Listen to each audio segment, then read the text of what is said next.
Blague sur l'accent, remarque sur les cheveux, mise à l'écart, le racisme à l'université existe, mais presque personne n'ose le signaler. Pourquoi? On vous explique. En effet, le racisme reste une discrimination sous silence. À l'université, seulement 12,5% des victimes de racisme osent le signaler. En comparaison, d'autres discriminations comme le LGBT-phobie ou le validisme sont plus souvent dénoncées. Alors, pourquoi ce silence?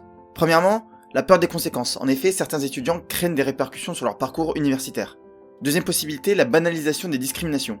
Beaucoup de propos racistes sont déguisés en humour, rendant plus difficile leur dénonciation due à l'ambiguïté. Dernière raison, le manque d'informations. Certaines victimes ne savent même pas que des dispositifs de signalement existent. Et des témoignages révélateurs illustrent bien ce phénomène. Aïssa, étudiante en médecine, subit des blagues sur son accent et ses cheveux, mais ne sait pas comment réagir sans être vue comme une rabat-joie, je cite.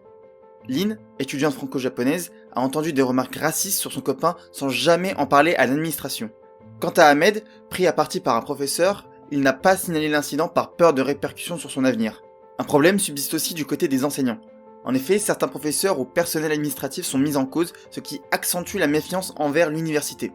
Le racisme à l'université est une réalité bien ignorée. Pourtant, des solutions existent.